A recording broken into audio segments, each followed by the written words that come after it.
Good morning, good afternoon, good evening. Welcome back to another episode of BMV Dhammadana Dialogue Series. This is going to be the third episode of BMV Dhammadana Dialogue Series. The Buddhist Maha Vihara started off this BMV Dhammadana Dialogue Series in September with Bhante Professor Digali Mahinda from the UK and Acharya practitioner Mr. Upul, Brother Upul. And it was myself who moderated that discussion. After that, there was another discussion which happened under this Dhammadana Dialogue Series that was moderated by Brother Leslie. I think the resource persons were the same two individuals, Bhante Mahinda and Acharya Upul. And today, we are going to conduct Bhante Sila Vimala and then Bhante Mahinda. And today, in our third episode of BMB, Dhammadana Dialogue Series, we are going to look at an interesting dimension of our practice. Before continuing, I would like to say that this BMV Dhammadana Dialogue Series not only looks at Dhamma in a practitioner context, but also it looks at the larger, broader perspectives of the Buddhist text, literature, notions, assumptions, ideas of the Buddhist, not only the Buddhism, the Buddhist text, but also followers from the point of different views. So today I'm joined by Bhante Kondanna. Bhante Kondanna needs no introductions, but I would like to paraphrase his bio. Bhante Kondanna is a Sri Lankan Buddhist monk. By now he has been stationed in the US, New York. He received his novice ordination in 1968, his monastic training in Colombo, Sri Lanka. In the famous temple Gangarame, Colombo, and he obtained his Bachelor's of Arts in Buddhist philosophy from University of Karaniya. And in 1985, he came to the USA to participate and also provide his helpful skills and services at the New York Buddhist Vihara. During that time, the dignified Bhante Kondanna began to attend classes at CUNY and now holds a BS in social work. Moreover, in 1997, as an extension of his studies, he was able to obtain MSW, mostly Master of Social Work from Fordham University, New York. Bhante Kondanna believes that human beings should grow up having a spiritual foundation. He hopes that his contributions, experiences, and philosophy enrich and enhance the lives of everyone here in New York City. They are in New York City, and wherever he wishes to bring his proficiency. Bhante Kondanna, very happy to be with you to do an interview, a discussion under the Buddhist Maha Vihara Dhammadana Dialogue Series. First of all, I would like to ask, how is your stay so far at BMV? Very happy. I'm very happy being here, having opportunities to talk to the devotees as well as young people who are here. Thank you. Thank you for today inviting me to participate in this Dhammadana series. All right. Bhante Kondanna has been here for some time now. He has been conducting programs for novitiate program which took place last month, and he has been giving some talks here at BMB and other Buddhist centers locally. Bhante, today's discussion is going to be on a very important topic. Probably this has been a little bit neglected in its proper context. So today we are going to look at the Karaniya Metta Sutta, which is primarily mentioned in two places in the text. One is Sutta Nipata 1.8 and Kuddakapata 9, section 9. So the both books come under Kuddakapata. So the topic that we're going to use through these two texts, I would say this sutta, is 15 skillful habits and the unlimited practice of metta. Now, a lot of people do not understand that the Karaniya Metta Sutta presents 15 skillful habits prior to the metta. For many people, they think that metta is a mantra. So that the more they recite this mantra, the more they get blessed. Probably they can practice metta more. So today we are looking at these 15 skillful habits that we see in the first 3 stanzas, and then we'll be looking at the larger, broader practice of metta. So I'll be using some illustrations from the TV so that the audience can see, and we'll be asking Bhante Kondanna questions according to that. All right, first of all, Bhante Kondanna, I think this is not a sutta that we need to introduce a lot, but I think because of the misinterpretations, misunderstandings of many people, we may have to discuss this differently. Now, on the surface level, what do you think about this Karaniya Metta Sutta and the practice that is reflected within the text and in the contemporary world? I think for many people, this is just a chanting. Yes. And they think that they're getting blessed. The more they chant, the more they bless. What do you think initially? Do you think that there are a lot of things people have to do in order to cultivate the true metta? Let's get started from there. In reality, I think this is not only for chanting. Many people, as you said, as you mentioned, they do believe, their belief is, if we chant more, they get more blessings. But in reality, when I have an opportunity, I was talking to people, this is not just for you to recite it. By reciting, maybe it's get into a kind of a stage of focusing, sinking it in your mind. If you can concentrate on that sounds, maybe like a mantra, that would be some beneficial. But other than that, without understanding it, there's no meaning. So therefore, I encourage people.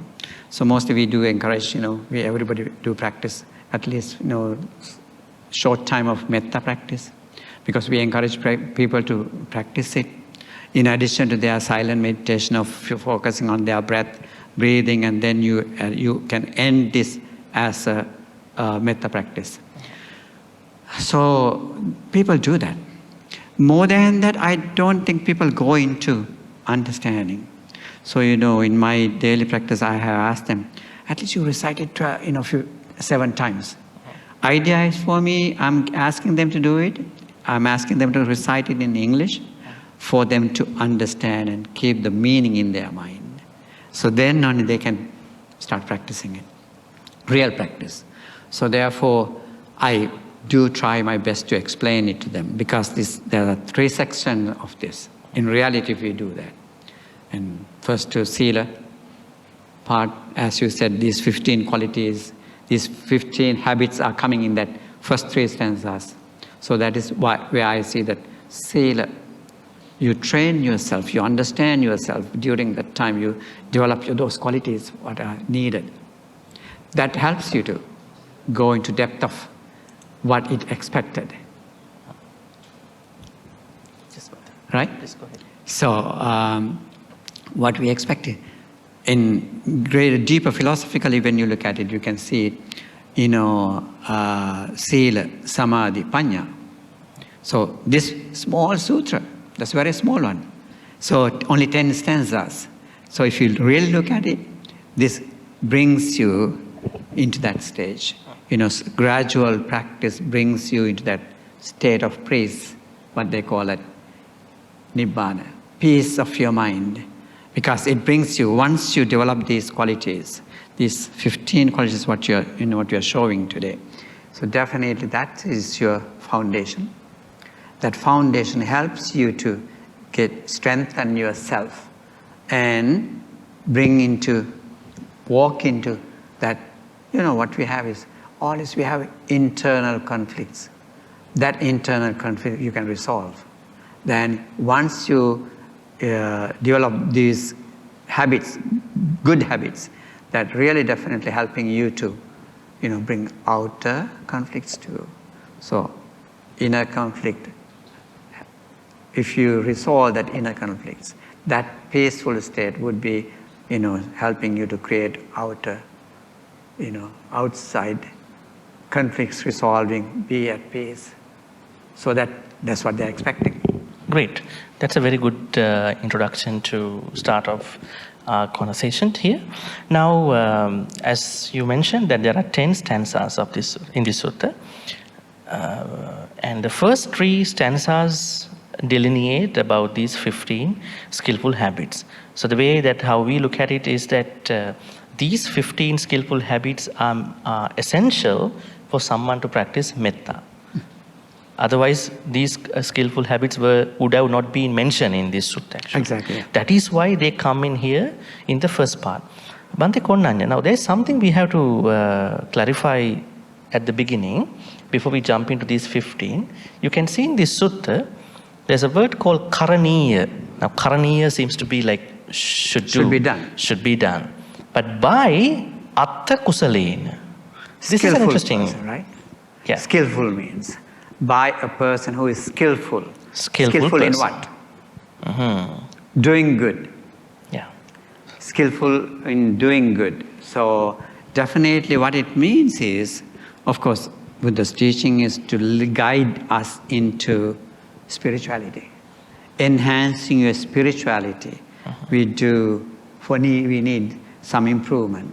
So it is not just happening itself, but through the walk, through the Dharma, we would be able to develop these qualities and walk in that path and see what Buddha saw. What Buddha is always inviting it. You can do it, you can see it. I know that, so he was encouraging us by saying so. So therefore, skillful means skillful deeds. We all have flaws and, faults. So therefore, those are the things we have to let go.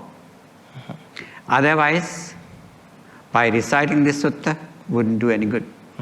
So therefore, practitioners should be able to see it, understand it, and continue in little by little practicing it. So initially, Atta Kusala means someone who has been practicing kusalas. 10 kusalas.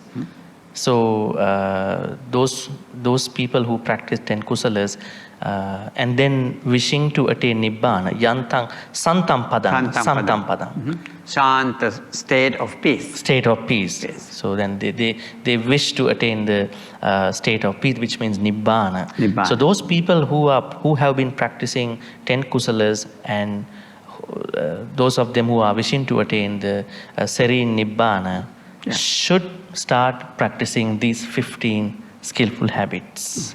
That's how we're going to look at it. Yes. Now, Bhante Kondanna, let's take a look at the first habit. The first habit is Sakko, S-A-K-K-O. Now, how do you explain this Sakko, this habit? Sakko is a person who have good skills in one sense. Talented. Talented in what? Doing good. So, as we mentioned, there's 10 kusalas, right? So those are the things that we have to keep ourselves in the positive side, in a positiveness. So we had to let go of all unskillful deeds. So, like, what if you say that unskillful deeds, among unskillful deeds, we can harming other lives. So then doing good things is also a skill. Skills, yes. So that means we have to master. Skills Definitely. Don't come to us naturally sometimes. Yes. Yes. We have to make them happen. Definitely. Stay away from all unskillful deeds, unwholesome deeds. So we continue ourselves in practice, doing skillful deeds. Maybe we should bring that skillful deeds, 10 of them, and in our daily life. Daily life. Since morning to evening at least. Exactly. Yeah. And also we have to have mindfulness too, right? It's helping us. If we are not mindful, we will be ignoring things and keep doing unwholesome things. So I think practitioners have to be mindful and keep doing what is not harming others or not harming to yourself and not harming to others. I think that is important. So mindfulness at the point of these 15 skillful habits means that understanding the moment of practicing those skillfulness. Because if you don't understand the moment, how do you, though you know what to do, how do you do it? Because you have to know the moment, you have to know the situation, right? Let's say you go driving. Driving has a different mindfulness. Right. Different scenario on the road. Exactly. Then being skillful at that point here, Yes. and with mindfulness. Right. Right. Even that moment, you have to, even when you're driving, so you have to be mindful, keep on, on the path, and also remember now, if somebody is coming, jumping in front of you, you may be getting upset, you may be getting angry. Distracted too. Distracted. So what happens there, you have to, if you are not mindful, you may be really developing your unskillfulness there. That's opportunity for that him to, if you have been practicing, then definitely it helps you to, okay, be my guest. You can invite that person. So you can still make him use that person who is coming in front of you, cutting you off, to practice yourself. So I think, mindfulness in that sense, helping you to continue it. And the other thing, Bhante Kondanna, the Pali word sakko, now in here, the first skillful habit has the similar, what you call, syllables to the name called Sakko, Sakka, the head god of the Tavatins. Do you see any similarities with what Sakka must have done before to get that name? Because he has another name called Indra. But why he got the word Sakka? Maybe he completed, perfected, perhaps. I don't know if I'm not saying that it's level of the Buddha. This he perfected, Buddha as a bodhisattva, he perfected those virtues, and he became. He must have mastered certain. Right. Yeah. And this could have been coming from that same word. Yes. I heard something called Sakkachandanandatva Sakko Hoti. That's a very good point, yes. So even when you are generous doing dana, you have to do it in the proper way. Yes. The proper way is a skill. Okay. Yes. Sakko. Yes. I was trying to bring that too. Interesting. So Bhante Kondanna, now the first skillful habit that everybody has to practice, if they really want to practice metta, is to become talented, become skilled in their 10 kusala practice. To develop them. 10. Would you mind reciting? Panatipata, not killing, not stealing, not misbehaving. Right. Then not lying, not slandering, not using harshful words, not gossiping, not being covetous, not having ill will, not having misbelief. Yes. These 10. So now that person everybody first has to start metta from the 10 kusala practice. Right. Because there might be people who directly go to the metta thinking that I could do metta just as a prayer, as a mantra. Mostly that kind of practice will not give them the proper, what you call the mastery. They might get stuck in their practice. Their practice will become dry. True. I think as they keep practicing metta, we talk about, of course, with everything else that they do start 5 precepts, right? Normally in their life, spiritual, especially for the Buddhists, the people who are coming to Maha Vihara, they start, right? Lay practitioners, they come and start, observing precepts, reminding themselves. I don't call that observing, reminding precepts to themselves, and they refresh their memories, and they try to cultivate it.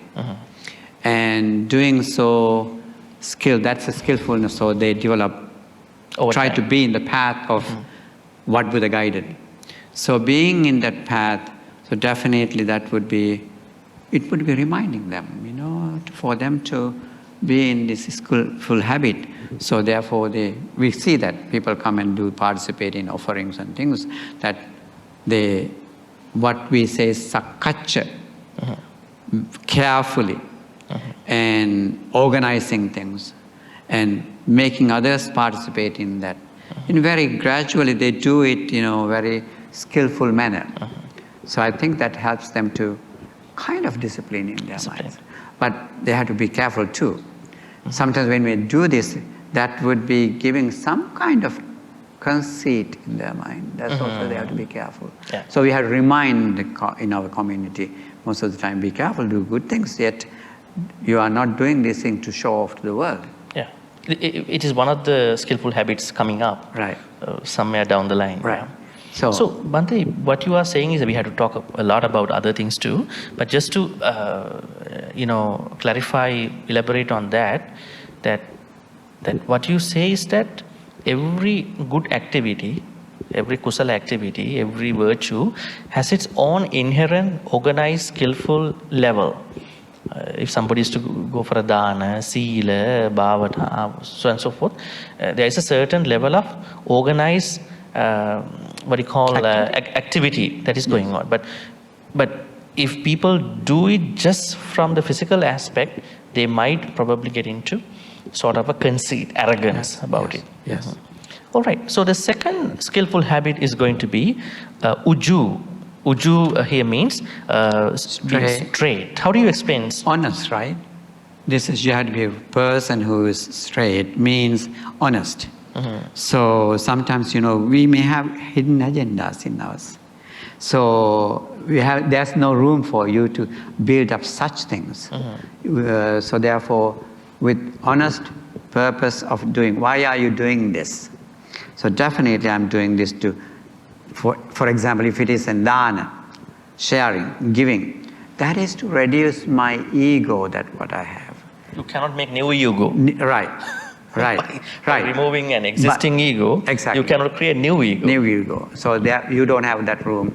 So therefore, you definitely, if you don't understand that is what would happen. Instead of letting go, you will be creating new one. But therefore, you cannot do this. That is what it means with uju. So how you explain uju as an expanded honesty about. Some people might take it in a wrong way, because you might have met people like they have this idea, like when they say they are straight, they tell whatever they feel about somebody, which might sometimes not nice. Sometimes let's say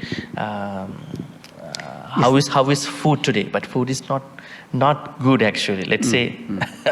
For that person, but that person doesn't want to hurt the other person. Food is okay, thank you for the food. So how do we separate out that kind of straightness from that honesty that comes under the kusala side? Is this mainly for spirituality, or is this mainly for other things? Straightness. Dana, so this is food we ask as a monk. What we have to have, yatha labha santutti. What we receive, we accept that. We are not into... I'm not referring to this dana. No, I'm talking, I'm general. And I'm Yes. just, But, such... So we are happy, we are contented. What we all have to have. I think even the practitioner, lay person, also everybody is in the path of in Dhamma. They learn. They are learning to practice. So therefore, that's as a quality that Buddha has guided us. So I think we all have to remember that. So that's why I mentioned it. So how do we separate that kind of straightness and then honesty in terms of uju? There are so many different ways that we create our ego. So therefore, we have to be very mindful and careful about it. Otherwise, you suppose now we are taking the leadership. I know how to do it, so therefore come, I will show you. Yeah. What is that? If you are really honestly, kindly, compassionately doing it, or are you now to show off? Arrogance is there. I know it, you don't know, therefore come, follow me. So that is something is missing there. Because you have built up something not necessary. So therefore, that is one way of it. The other thing is, as you mentioned that about food. No, one example, maybe other things too. Now, what I was thinking here is that uju, even Sangha has a quality of being uju patipanno. Now here, the straight in terms of about their probably their negative emotional structures, akusala side. So when they, even the Sotapannas, as you know in the Ratana Sutta, they never hide. What is the good proper Pali term in Ratana Sutta? They say there's a Pali wording for that. They never hide whatever the wrong thing they might do, because they might not do the three things, sakkaya ditthi, vicikiccha, sila paramasa, but the rest, there is a slight ability that they might do, but let's say they do it, they might not conceal it. So more towards that not concealing about one's own akusala. Now, in today's world, people conceal their akusala. We have another Pali word in suttas we call maya. Maya means nature of hiding our own akusalas. Like people are trying to know, but we are trying to cover it up. Right. Maya. So yeah, probably you can conclude about uju in your own quotations. Straightness. You said honesty. Honesty about? Honesty about, you're not pretending something. You are showing your, this is as much as you can.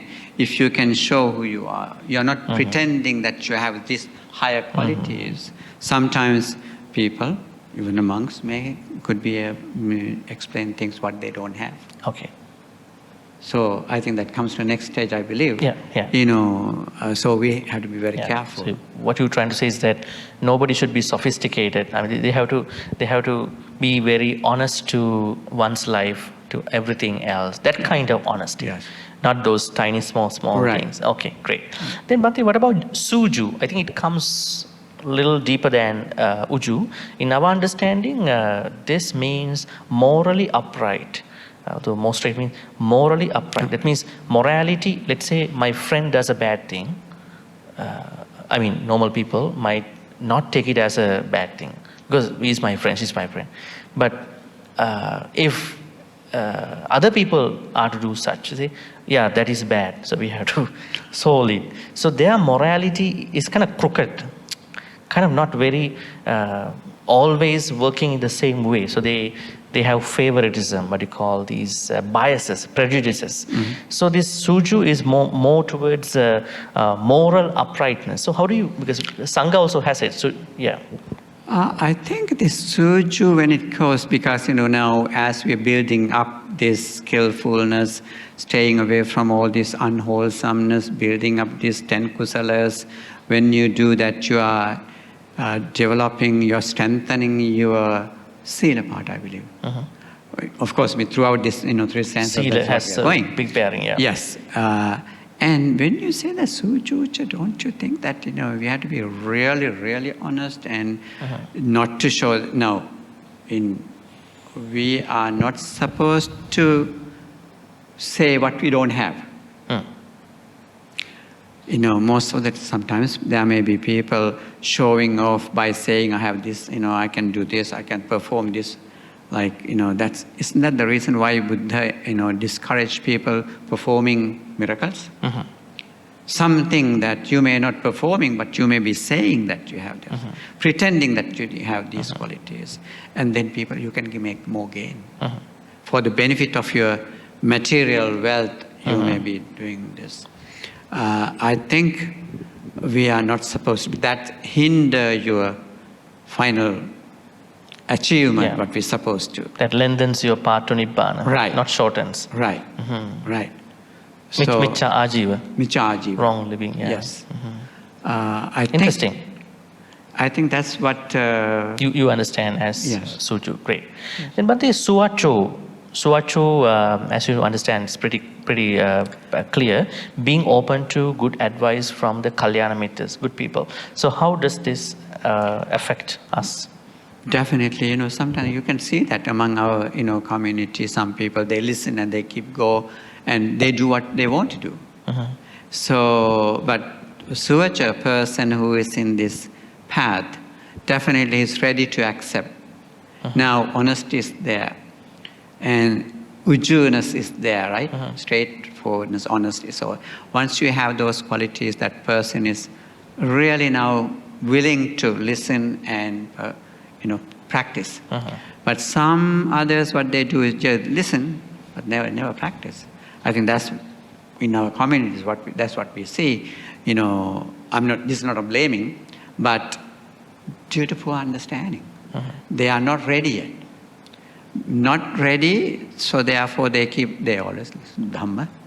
They keep walking, They keep going what they want to do. But of course, I'm sure that they will come back.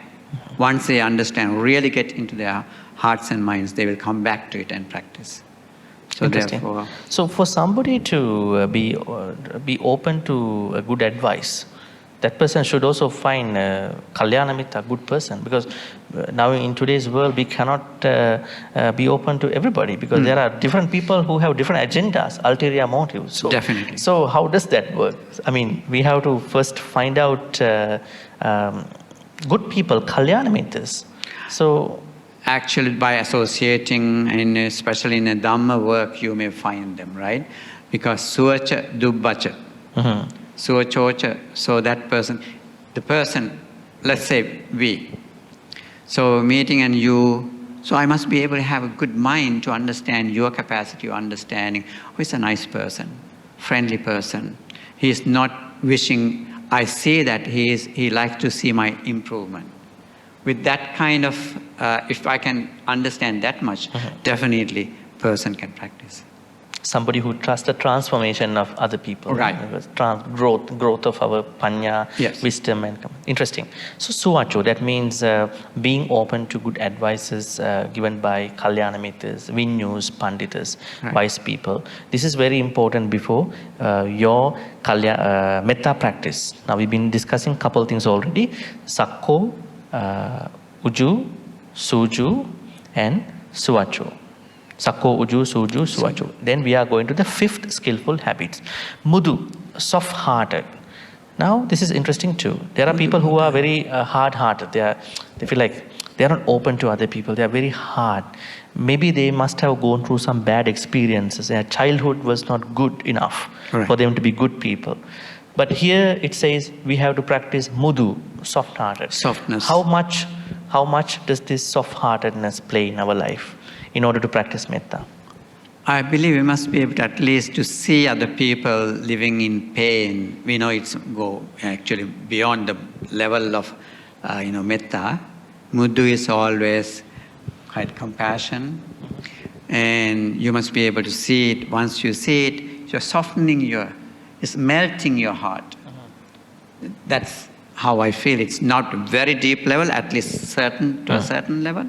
If you have that quality, that virtue, maybe you're on the path, and so you are taking more opportunity to practice. Mudu also has another meaning, I would say, flexibility. Now, when you work with some people, you don't feel that it's flexible. Like in today's world, flexibility is a big point, because when you apply for a job, there are sayings like flexible hours, flexible shift. Like you don't have to. So it's very flexible. So when you are with people who are not flexible, you might have a hard time, to keep up with them. Yeah. So the soft-heartedness definitely carries a certain flexibility that you are able to be with anybody. Right. If you are flexible, if you find the right flexible people. So how do you think about it too? Yeah, that's. Is it important? Of Is course, flexibility important? Definitely. As a teamwork, that's what they do. Sometimes, I have emergency. My friend, can you take my it shift? after, yeah. Yes. So likewise, so that flexibility is helping them to, improve themselves as well as continue their work. Keep the ball going. Yeah? Keep ball going. Ball rolling. Yes. Yes. Interesting. Yes. Interesting. Then Bhante, we are coming down to one of the most important habits, anatimani. Anatimani. Now, well, this is very interesting. Anatimani here means being humble. So we have to humbilize us. Right. That means humbleness. How much does humbleness play in our life before metta? What is humbleness to you in Buddhism? Mana. Something came to my mind when you said, we were always saying that, certain sloka-like things. Atimanena kukkura. Yeah. Manena makkato hoti atimanena kukkura. Yeah. So can you translate that to us, to our audience? Yeah. Because of our conceit, of our arrogance, we become, so it's reminding. Manena makkato hoti atimanena kukkura. So manena means conceit brings you monkey mind, monkeyness. And then atimanena, the over conceit will bring you a dog. I hope that this is not very this is not giving any, intimidation or any hurting to anybody who has pets. Yeah. Anyway, so mana is a problem. Yeah. So how do you look at this anatimani? Mana is hindering you from doing right things, right? Most of the time we can see that once you have mana, you don't want to admit it. You don't want to help people. Oh, I'm a big person. How can I go and that kind of, group? You behave your own Right. selfish way, Right. Which might not be good. Yes. Correct. Yeah. Yes. Regardless of your position, you must be able to come down to the earth. So that doesn't have when you are in, mana. So let's say someone over here, not here, maybe the online audience might Right. think I have a lot of conceit. So I really want to be a down-to-earth person. How can that person transform into that being down-to-earth? If you're humble, he can do it, right? Definitely. Let's The say previous one. Yeah. Right. Yeah. Right. If you are humble, definitely you can come down and How to become humble? For I think somebody your who is not mind, humble. it's definitely. That's why I said. Yes. Once you have this mana in your mind, what happens? You are very difficult for you to come down. That's why I said you cannot come down to that group of people. Or they are dirty, maybe they are not clean, or maybe they are not in my level. So what it means is I am important than you. Comparison. Comparison. You compare yourself with the other people, thinking you are important one. So that is not my level. I cannot go into that. So basically, what you say is stop comparing, be who you are, Right. accept others. Exactly. Yeah. Then you will be automatically onto the down to earth. You will fall. There are some people say that I have no conceit because there is no way I need to fall down. Right. I'm on the ground. I'm not on the bed. Interesting. All right. Then the seventh skillful habit is santussako, content. Contentment. I think that is something very important in the Buddha's teaching, I believe. He was guided us. Be happy with what you have. Yatha labha santutti. So, if you can be like that, if you can be happy with what you have, I think you're a contented person. So you can live with any kind of environment. You can live with anything what you have. So that humbleness has brought you into that, happy mood. Does it also hinder someone's material progress? Let's say someone, as Bhante says, that we have to be happy with what we have. Does it mean that we only accept what we have? We don't need to progress more? No. How do we differentiate this? We should not go into that level, because Buddha always had encouraged us. He was, I think mostly when we're talking that he was humbleness, contentment, no complaining. Sometimes we can see that, among, let's say, family. Children one is complaining so much. Other one is taking whatever mother gives. So then you say, learn to be happy with what you have. Maybe mother is, encouraging the child. So same qualities I believe we have. It does not mean that you have to strive hard. So it does not mean, for example, let's say children going to in their school, 8th grade. Now he has to go to 9th grade. So you have to work hard. So suppose now, if they misinterpret, they may be, I have to, Bhante said the other day, happy with what you have. That means that he may be a lazy person to study hard. So he is happy with the, grade point that he got. But no, you have a capacity. You can strive. Buddha did not say that, you have energy, you have, he was pushing us, encouraging us. Go for excellence. So he was doing that for the spiritual excellence, as well as he was doing it to lay person for them to excellence in their whatever the field they are. I think he did that. Uttana Virya. Uttana Virya. Yes. That means what you call this energy factor. Energy, yes. Now that seems to me that this santussako has another set of qualities to practice while you have to be content. Let's say now someone is already probably in a state of prosperity, but he or she thinks that I can go to the next level, so I have to push myself a little harder or a little smarter. But it takes time. Probably becoming a doctor, MD doctor, takes 7 or 8 years with the residency. So that means you should be happy for what you have already. At the same time, be patient to get to the next level. Next level. Then you will become happier in a different way. Yes. So how do we look at that patience factor here in understanding our contentness? So Is it important to have patience when we look at Santosako? I believe so. Otherwise what happens is, in that level, he has to be satisfied. That level, yeah. That level. So far. So far. Yeah. So that does not mean he had to stop there. Yeah. But he doesn't have too greedy. If you become too greedy, then you have impatience. You lose your patience. Yeah. So then even you are not happy with what you have at that right. point. Yes. Right. So therefore we had to really work hard with patience and diligently.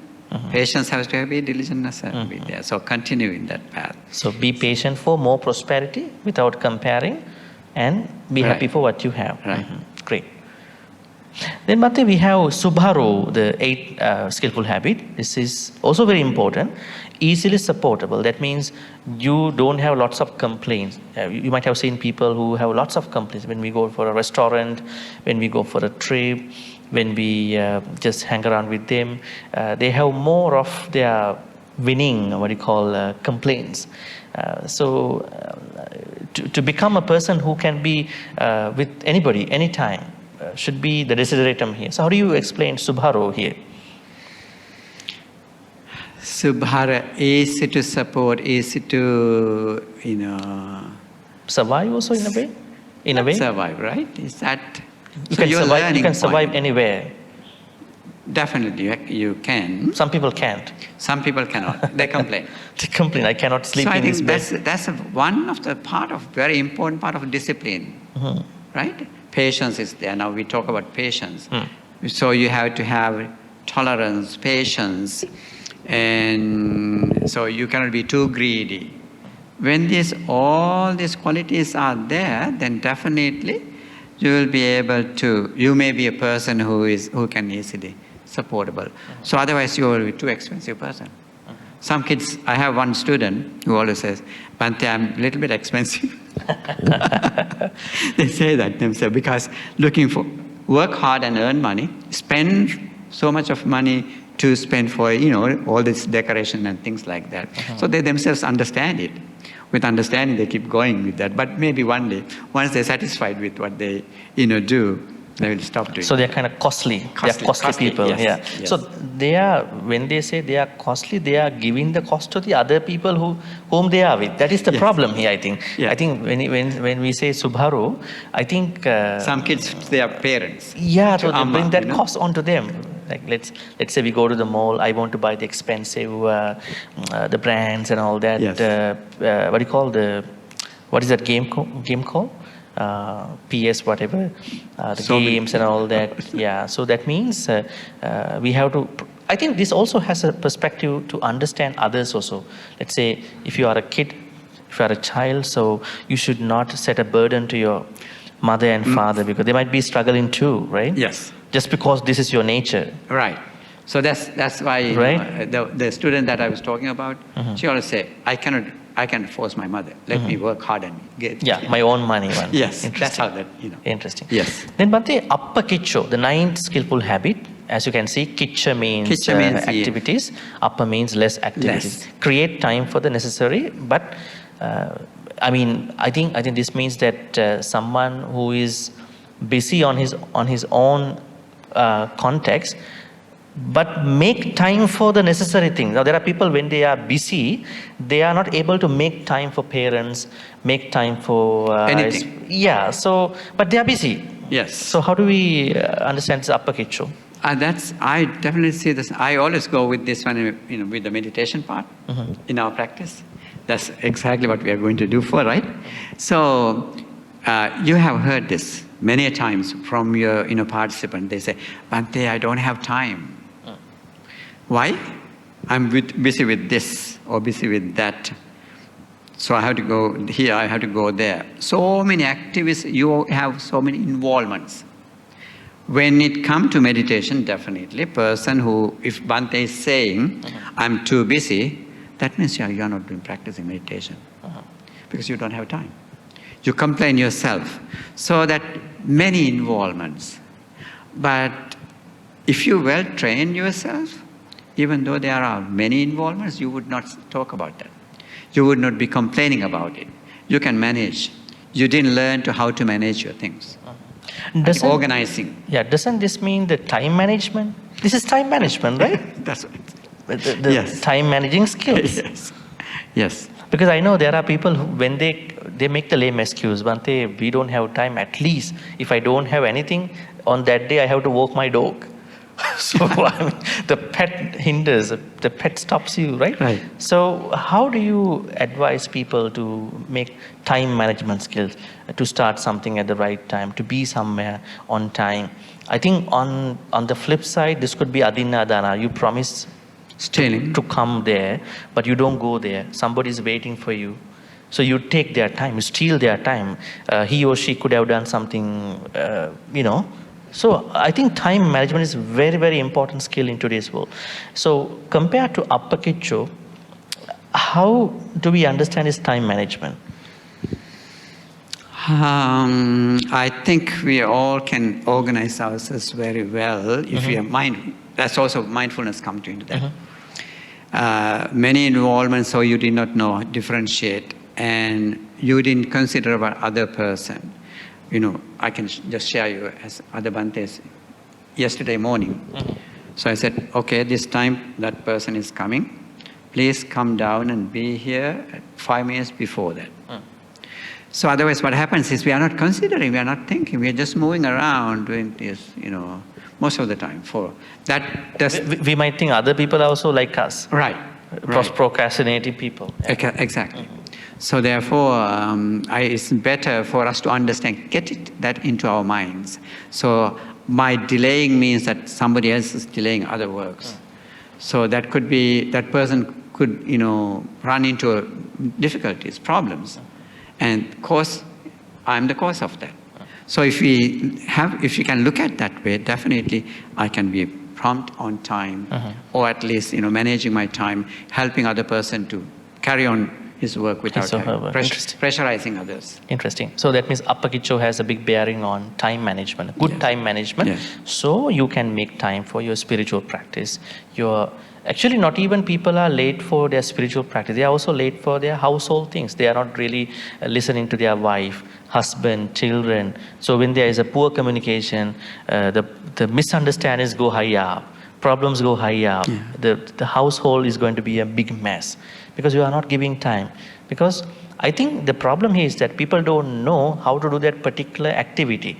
You are making it a very big thing in the household. Maybe you might say, I have lots of work, but that person doesn't know how to do that work. So then messing up with all the other things around, right? I think we may Work have life, personal life. Right. I think we may have to educate them, bring in big picture, otherwise it doesn't sink into their minds. Then only, otherwise, what is happening with us is mostly we are habitually just moving around, thinking and slowing down. So, but we don't think in terms of other people. We cannot get into the shoes of the another person and look at it. So definitely we have to show this both sides and make our trainers or in students or the other participants get into think in terms of other side, not only from your point of view. Make an effort to look into from the other person point of view. If we can get it, definitely there will be try. Otherwise, there are certain people maybe, no matter what, they may not change. That may be their innate quality that, what they brought, and therefore they go with it. Interesting. All right, so the skillful habit that comes after Appakicho is Sallahuka Buddhi. Sallahuka Buddhi. Simple, right? You can see that life. From word. So, simple life. What is simple life? A couple decades ago, somebody wrote a book, I think Schumacher, Small is Beautiful. So some Buddhist writers at that time misunderstood this. They say when you downsize everything, you become happier. is it what we see in the Buddhist text? Did the Buddha ask us to scale down or probably downsize? Let's say now there's a family who don't have their children in the household, so they don't have to maintain a big house. You know, in America, Canada, they have to move on to a apartment because you don't have to pay for the unnecessary cost. In Buddhism, now, looking at this Sallahuka Utti, simple life. What is simple life? Is it a life with minimal things, become a minimalist? Or is it something that you just live, but your life is simple, the way you look at your comforts, happiness? Isn't that what you're teaching? That go with the needs, not the wants? Wants are unlimited, needs are limited. So therefore we can you give us an example? One need and one want? Yes. Understand more. Let's say you need something. Let's say we can something. Okay, car is needed because in my town I don't have bus transportation system. So in such a place, we see if I have a car, I can get to the place. I can go to my move around and easily. go to my work easily. So, but if I move to live in this new city, we have all the bus services are there, trains are there, subways are there, everything is there. Yeah. So in that place, I don't need a car. I can survive without. So therefore, and if you have a car, that's a troublesome. You have to find a parking and you have to pay for the parking, extra additional expenses. Insurance, oil change, everything. Yes, so many things. So therefore, we can get rid of that. Yeah. So that's not downsizing, but so how do we bring the simple life for somebody who is in New York City who doesn't have to use a car, and somebody who is in Staten Island who needs a car? So how does this go beyond the need and the want? This example. I think in that case, for you don't, still you have to have a good job. If you don't, if unaffordable, there's no point for you to cry for a car. So why with public transportation? Yeah. In the New York City, definitely, even though you have a good salary and good job, you have money, you can maintain a car. But I think there are many ways that you can, without having a car, you can survive. That's people, what they are doing is, whenever they have to go far away, they rent a car and go. Yeah. Easy. So therefore, it's always manageable with what you need. So how does that become a want? Now, what is the thin line? How do we draw the line between need and want in terms of your example of... Want is actually my desire is so big because even though I don't have a capacity to, but when my friend is using it, I also need a car. I think I need a car. And I go, but you don't need. I really don't need. But you don't need. You can survive with whatever, but Definitely. You still want that. Because my friends have it. When my friends have it, my desire is arising, oh, I have to buy a car too. I don't have to. You don't have to. Without that, you can survive. You can strengthen yourself. But our poor mind take it as a need. So that's what is happening. Bhante, how do we bring this simple life to somebody who is in the Eastern world, like Malaysia, this part of the world? I mean, what is a simple life to them in Buddhism? Because everyone has their own affordability. At the same time, everyone perceives happiness differently. So my question is actually, even I posed that question about small is beautiful idea by Schumacher, that is there a framework in Buddhism for simple life, or the simple life is just a way how people understand it in their own life? Maybe a rich person, maybe a poor person. Isn't that these things? There can be a framework, right? This is a simple life. I don't think there is, but let's go back into a few years back into our lives. See now, when I came here a long time ago, 1970s. 1970s. Very simple. This city was very simple. KL. Yes, that's not complicated. There's no high-rise buildings, so many. Oh. And there is not this many cars. So, but what happened is later on, for some reasons, they did developments have taken place. And now so many cars, small cars, big cars. So those days people were using the public transportation, go to their work, they did work, they had jobs. And so life has a little bit complicated nowadays. I can see that. And everybody needs a car, to get around. There's no harm with that. If it is affordable, if it within that your means, if you can do all these things, managing your time, and I believe that's okay. Otherwise, if you go with the, in part of race, you become a part of race. So then what you do is, it is not something you needed, but because of that, what you see, you are supplying your demands for your 5 senses. So that's what's happening. I see. So therefore, if you learn Dhamma and you have learned it, and with that, you try to adopt your life, and you keep going, but you're happy. Yeah, but maybe you thought that... So the bottom line is, be happy. Without being happy, even you have the most expensive thing, yes, that will not give you the simple life. Exactly. Okay. Yes. Yes. I think... Why don't we say that when somebody is to say that I am happy, this could be the indication of a simple life. Because happiness is not achievable to many. Right. They have a lot of thoughts, dreams for it. But some people might say, no, I'm happy now because I have maybe a poor person. I'm happy with this food, with this small house, with my pets. Right? I think. Interesting. Okay, Bhante. Satisfaction. Satisfaction. Once again, this goes back to Santussako. Right. And then the 11th skillful habit is Santindriyo, calm senses. Calm senses. So we operate by 5 senses. So these 5 senses should be some discipline, right? Eyes, ears, nose, tongue, body, and mind is the coordination. Yeah. Right. As a coordinator... Not many people's, these 6 senses are calm. They are going everywhere, distracted. So is that a problem for meditation? Metta, definitely, right? Definitely. Yes. Because they are here, everywhere. Everywhere. Right? Your mind is agitated by everything. What you are trying to, when you see something, you're clinging to it. When you hear something, you cling to it. I think this clinging nature, actually, best medicine we have. Dhamma is the best medicines, and if people learn and if they apply it, definitely they can have this, what you call, calm senses. Yes. So they can guard their senses well. Right. Interesting. Not running after it, trying to supply these demands. So demand should be understand, it's demanding, but I don't have to run for it.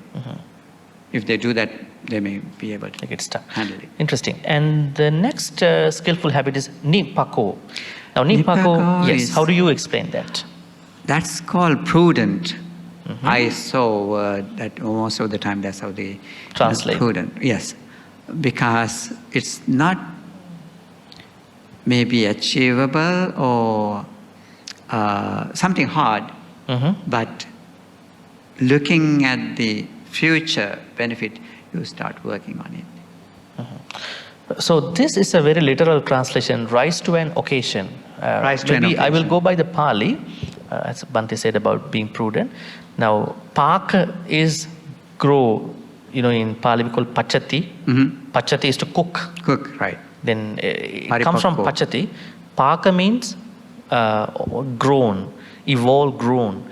So Nipako means in particular. That means you have been grown in particular ways, so you understand everything. That is being prudent. Right. At the end, that will take you to be prudent, right. Wise, clever, everything. So if you go by a literal translation, this means that wherever you are, regardless of who you are with, you know what to do as the need arises. I think, Bhante, you might have heard in Sri Lanka, there are people who say when there is a ceremony, maybe wedding ceremony in a village, they say, if that person comes over, everything will be taken care of. Taken care of, yes. We don't have to worry about it. If that monks come, we have to worry about the chanting. Right. That quality is being prudent. That means that person knows how to achieve that level. Right. So we don't have to worry about like one by one. So Nipako means someone who is grown. Pako Ni means in particular. That's a literal trans. That means being prudent at the end. Prudent, being, abilities are there, so you can... Very clever, clever. In executing Skillful, activities. yes. Filled with the skillfulness. Yes. And as you showing this, it came to my mind. In Buddha says, paripakko mayo vayo maya, Yes. right? Pakka, so strengthened. Mm-hmm. Come to the level of fruit of it. Mm-hmm. So same way I believe is with the skills. So we become in these virtues have brought you into that level. Bringing a qualified person. Qualifications are there. I think that's what it is. Yeah, at the same time, someone who has been growing in particular in certain fields, maybe a cook, maybe a monk, maybe a police officer, maybe a village person, maybe anybody, that person has mastered one's career life to a fruition, like paripakko. Right. And then that person can rise to any need. Whenever in that field. Yeah, whenever it arises, that person is there, he can or she can do. Interesting. Then the 13th skillful habit is appagabho. Appagabho. How would you explain this part? Pragalbha. Talkative.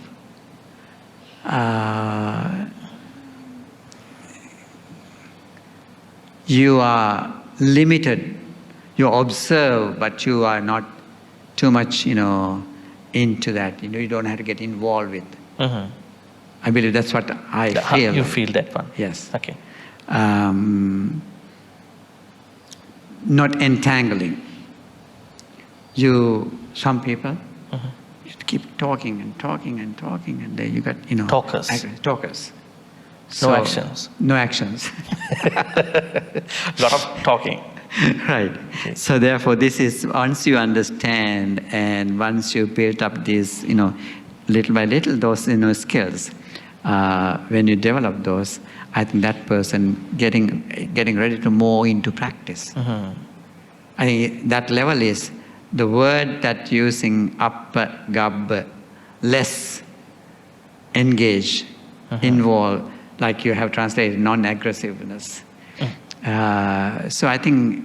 this translation is mostly from Jin Fronsdale, Insight Meditation, not my own. Right. So I just use it. So Jin Fronsdale, Insight Meditation Society in the US, yeah. Bhante, I saw the Pali terming here, like Nipako. Gabba here means what you call womb. Right. The pregnancy of a young lady. So Gabba is also talking about swelling out. When a lady's pregnancy coming out, the womb has to swell out. So, but that swelling is given here to somebody who is very considerate, very aggressive, considerate about his way of thinking. As you can see in cultural ways, people say this person is so swollen. The head is so swollen. Does not respect. So appagabba means that swollen nature is less. Right. This is what I saw in the Pali text. Okay. There's no gabba, no swelling in that head capacity. Interesting. Appagabbo. So ultimately non-aggressive. Yes. Non-aggressive. Yes. Yeah. Yes. Interesting. So less engagement. So I think this person is ready to practice. I mean, spiritually, maybe that's where we are bringing this person. Is head is under control, not swollen. Interesting. The 14, 15, very interesting too. Kulesu ananugiddo, not cease into individuals or groups of people. That means definitely giddo. No greed. Kulesu, now here it means that families. Families. Yeah, attachment. Yes. So how would you explain that, Bhante? Suppose let's get back to this in origin. If you look at this story where that began, so Buddha is advising to the monks. Is of course for everybody we have to remember this. So sometimes we become greedy because looking at where the resources are, I can make myself. So we may be attached to. So let's say how they live at that time. Monks were going on food collection. Oh, this house has very good food. I have to target this house. Right. Yeah. Right? Yeah. So next, all these people never give anything. That their food is not That's poor neighborhood. poor yeah? neighborhood. Yeah. So likewise, so you create image in you and you have attachment. So that's greed, what you're not supposed to have. You are a person who is supposed to be whatever you get. Santusako, all this, we are talking about that. But if we are going still in that kind of nature, so you are keeping the track of certain places, this is good, this is not. So you're comparing, you're measuring, and all these things are you're done. So I think that's not appropriate for the person who is practicing in the field of practice. For a layperson, how is this going to be applicable? Now, this is now you explained from the monk's perspective. Monk's perspective. On the lay people also, that's... Let's say there is a family whose husband is very much loving the wife. Wife is very much loving the husband. Is there a place where this can go as a loba? I mean... But loving is important. Loving means you are caring about each other. Yeah. But isn't that too greedy if you don't do anything else? Just, caring on two of you. In only your family, but you are not living here just for yourself.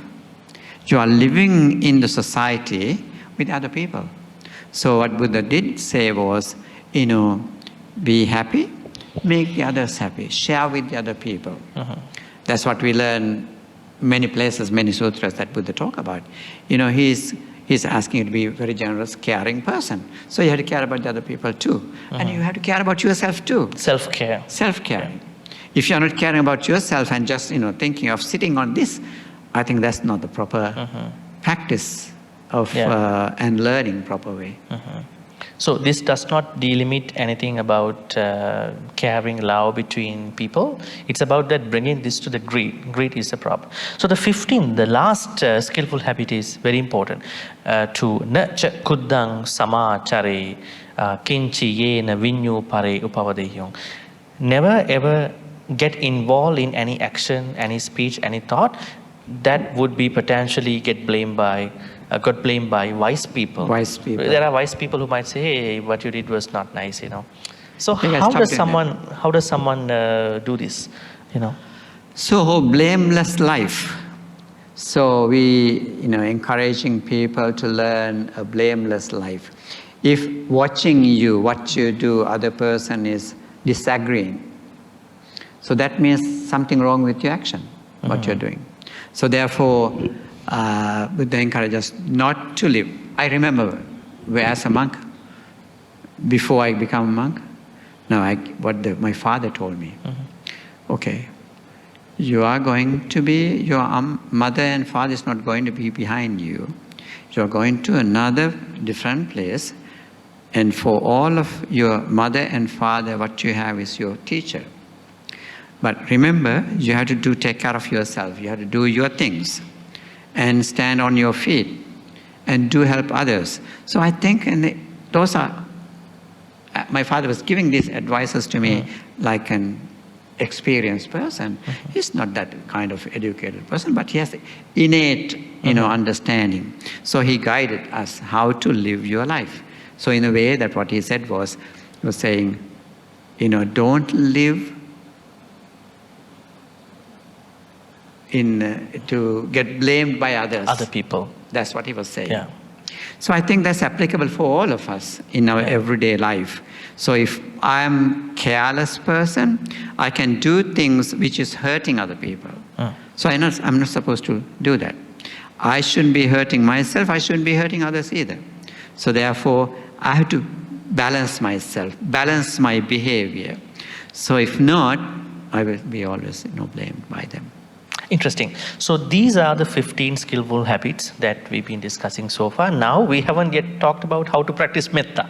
Now these are preparatory prerequisites for the metta. Bhante, depending on the time, let's take another 10 to 15 minutes to talk about the rest, and we will only highlight the most important things. Sure.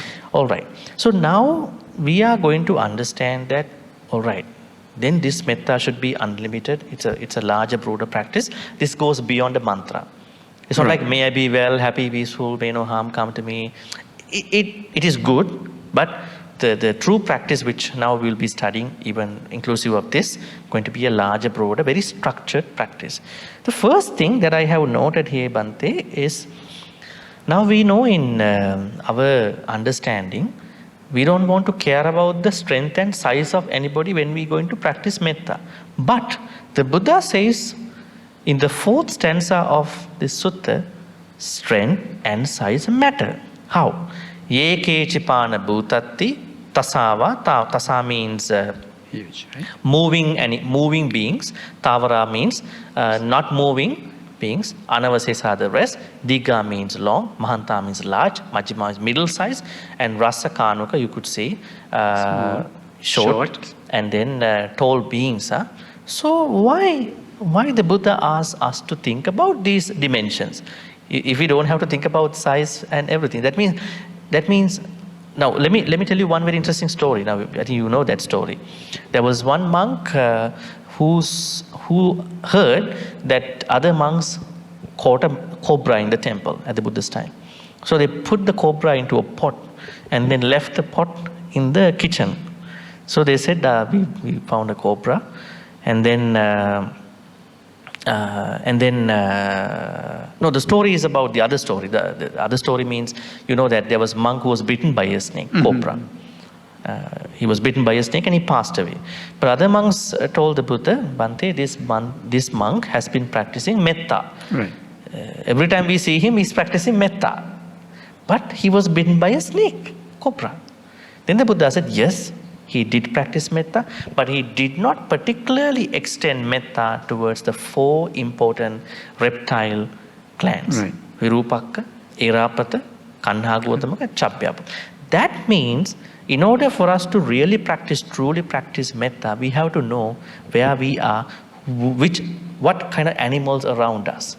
Because otherwise we don't understand them, we are not able to particularly practice metta to these particular animals. Let's say you are in a jungle, your encounter with animals would be mostly elephants. So you know that elephants, my metta is mostly for elephants in this way. Maybe you are in a place where there are lots of animals. So I think this also proves that having an understanding about the surrounding environment is very important in our metta practice. When you look at this first factor, strength and size, under verse 4, what would you think about the metta practice? I think what he was doing is inclusive all beings. So definitely, so you can see that even when we continue from the others also, see Diga, Vaya, Mahanta, Majjhima. So even he extended that, right? Visible and invisible, born and coming to birth.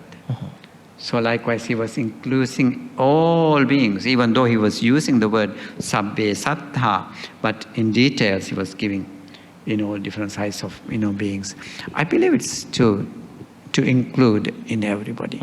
Do you think that according to this stanza that we have to know our surrounding environment to do a good metta practice? I think say for instance, somebody is in a household where there are a lot of bad people. Let's say it's a dormitory, maybe a workplace, that other people are really doing bad mouthing about you. So in order for you to practice metta, going for a solo metta practice might not be important. You have to know these bad people. They are bad, but I have to practice. So you know who they are, and then to practice on top of that. Knowing that is important to you because, you can then, mind would be not agitated. You know that these beings are there.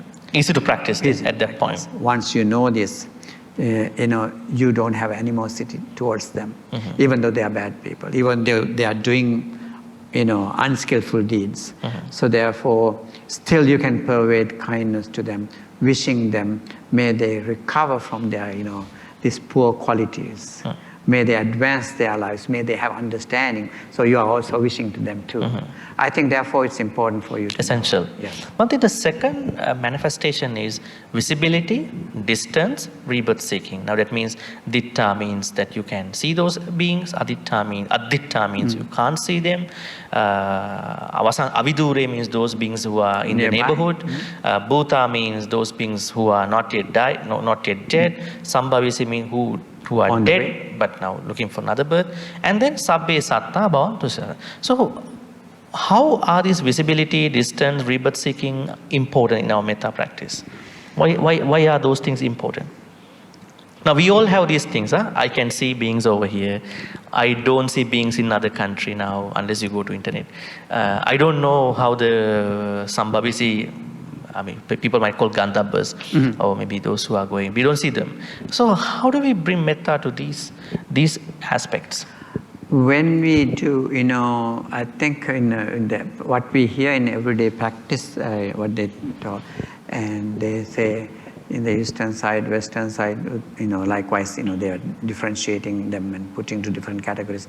So I think knowing this is important for us, at least, for us very hard because it's so widespread, our area that we have when we mention these things.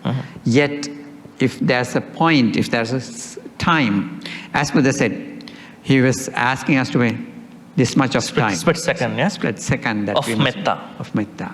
Achara sanggata mattampi, mettam bhaveyam. So as we say that, so if that is what is meant, so maybe at least we can just verbally think about this as we recite it, we can see this, in our visualization, so we can see it and we can practice that metta. So it's important for us to train ourselves. Maybe sometimes if we dedicate our time, so we are thinking of all these beings and we spend longer time.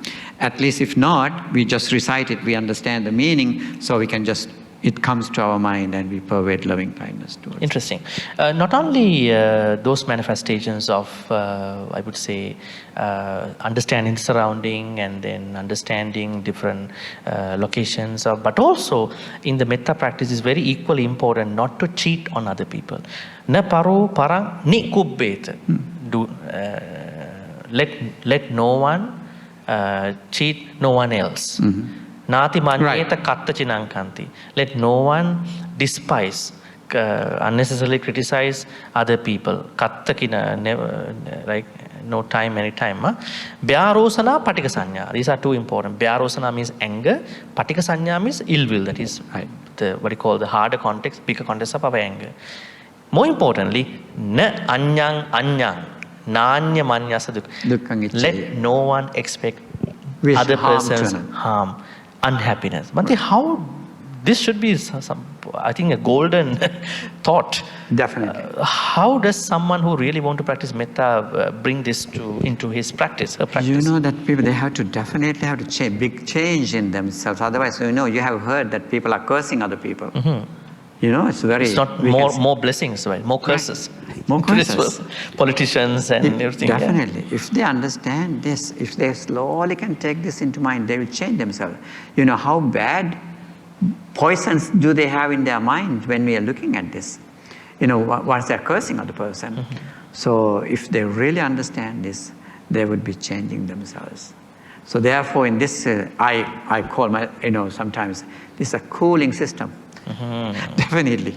Being into that state of peace means cool. Interior cool, yes. Yeah, because that inside, when you have that poisons, anger, ill will, when you have it, there's no... You can go under an air conditioning. Right, but it's still inside is boiling. Yeah. So therefore, when you look at it, that is really, those are conflicts inside, internal conflicts. So you can, once you take this one into your mind, so if you're starting, you quench, you put off that fire that inside that keep burning. So then you are cool. Interesting. And Bhante Kondanna, the fourth thing that I noticed is the nature of metta. A lot of people misunderstand this part. Now here it says, Mata yatha niyang puttang ayusa eka putta manurakke evampi sabba bhutesu mana sambhave aprimana.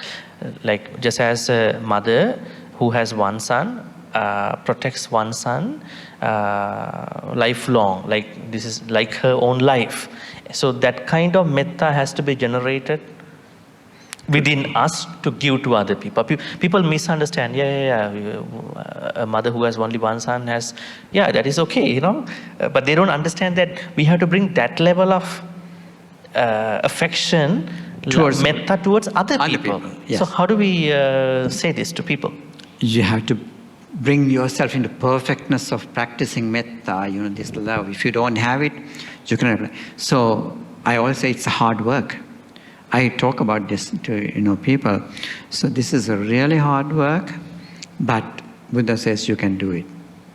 So I believe what I always say is that Buddha-like person, he didn't come to this world to lie to us. What he said was, his teaching is, what he practiced, he taught us. So therefore I believe that power he had, that is what he was applying to that Nalagiri, the elephant. That is how he could use that mind power to, stop him. He did not have any fear, but he was walking towards him, have great confidence on him that metta power is there. So I think Buddha used it. So therefore he believed what he has done, he was encouraging us, you can do it too.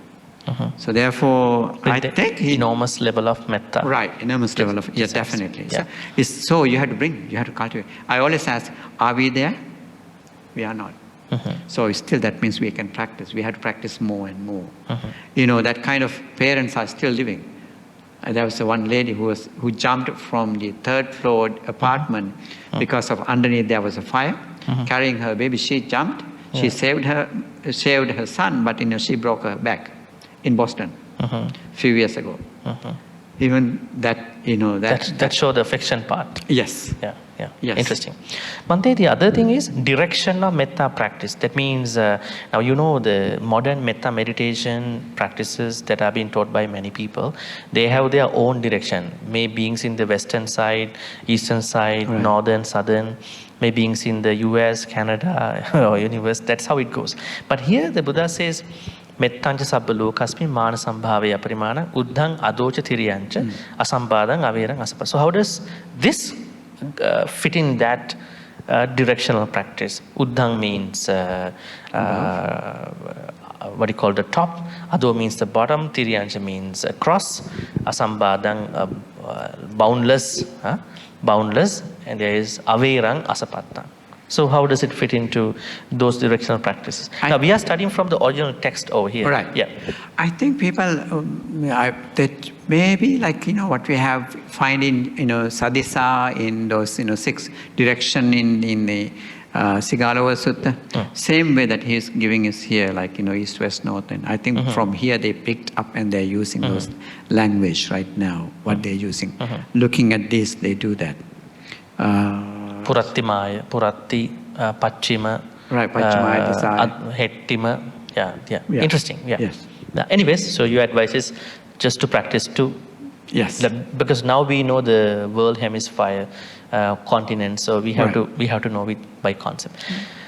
And the last two, Bhante, the metta as the best attitude. Now this is something that I wanted to emphasize because the Buddha says, Tittang charang nisinnova, whether you stand, whether you sit, sayanova, whether you lie down, yava tassa vikatamindo, as long as you are awake, not sleeping, you can't do metta while you are sleeping. Etang sating aditteya, this sati has different, the object of sati here is metta. This sati must be produced, this is the Brahma metta, the highest attitude. Yes. Because we have lots of attitudes every day. Right. My own way of thinking, my own way of understanding. But this is the Brahma, highest viharang idamao. So how do you see metta as the best, highest attitude in someone's life during the daily life? Suppose now if you didn't dedicate your time, and this is also a way that he was showing us, you can attain the final state of peace by practicing metta. That's interesting. You're quenching yourself, you're bringing peace into yourself, and as far as you continue to practice it. So this is where you come. You should be able to do it all for four postures. As you're walking, so if you picked up metta as your meditation object, so using those, all beings, you can let go of all this, greed, hatred, and ignorance. So there's a way to do that. Instead of having hatred, you're taking care of that. One root cause of our, attachment of this world, hatred, lobha, dosa, moha. So definitely you're taking care of that one. This is the only way to do that. So you bring your mind into coolness by practicing so, by walking, standing, so lying down, Sitting. Whenever awake, if you do practice this one, you definitely root out one weakness that we have. That Interesting. Bonded to this earth. So that way what happened to you is that mindfulness of metta, developing it, where we end up in what you call Suddhavasa, pure abode. Yeah, pure abodes. Right? So that's where we end up. So that's why Buddha is saying that in the way that just by doing this, also you can attain. Finally, the last section that we are going to look at is the final goal of metta practice. Now, Bhante, people are making this statement oftentimes. Are we there yet? Are we there? Are we not there yet? Where are you at? Then somebody might make this statement while looking at the Nibbana. I've been practicing metta, but I don't think that I'm there yet. Or maybe the way I'm doing this might not be the proper way. Then for those people who really want to understand what you call the final goal, what you call the objective of your metta is this, the last stanza, verse number 10. Dittincha anupagamma silava dasanena sampanno kamesu vinayagedang nahijatu gabbasiyam punareti. Dittincha anupagamma, having not come to any misbelief, not even misbelief, any view. Views are dangerous. The Buddha said it's a thicket of views. We call it Dittikantara. It's a desert. And then Silava, as Bhante said, being virtuous, Dasanena Sampanno. This means become a Sotapanna. Dasanena means coming up with the right, what you call Samadhiti. Kamesu Vinaya Gedang. Having overcome the greed towards the worldly matters. Panchakama and the worldly matters. Interestingly, Nahi Jatu Gabbaseyang. Become somebody who is not looking for another womb to be reborn. Punareti. Right. Bhante, so looking at this objective of metta practice, do you think that the present modern contemporary metta meditation is always highlighting this? No, they are not there yet, right? So now they are not there yet. All right. Dasanena Sampanna. So as you practicing that, the metta up to now, whatever you are giving up, sakkaya, yourself, weave. Ditti, that dittincha means sakkaya ditti. So those are the, what do you call this? 20 types of views. Right. That's a sangyojana, right? One of the 10 fetters. One of the 10 but here, they say sakkaya ditti means 20 types of visati akara sakkaya ditti. Okay. That means each they are pertaining to each kanda. That means 4 bad views to rupa kanda, 4 bad views to vedana, sanya, sankara, vinyana. For example, rupa is mine. Mine is rupa. Right. So kind of a misunderstanding. Yes. So not coming to any sakkaya ditti. Yes. So as we strengthening our now, we began with sila, right? Sila was there in first part, and then as continue to practice, and I believe that's goes like samadhi, concentration level as you keep gradually. Yes. And sila, samadhi, and this shows us in that category of explanation. So this is panya part. With the panya, with the wisdom, so you start seeing it. So now you got rid of by practicing, so being mindful, having this metta in your mind, cultivating it, you culminate the state of peace. So at least you become an enterer to that one. So I think that is what is talking about. Dittincha anupagama, without coming into weaves, that different kinds of your arrogance, and you say, okay, this is what it is. No, but slowly you let go of all those weaknesses. You are shedding weaknesses and then come to this understanding, dasana. So dasana means, as you said, sotapanna state. You brought yourself into sotapanna state. And from that, you could let go. Kame suvinaya gedhan.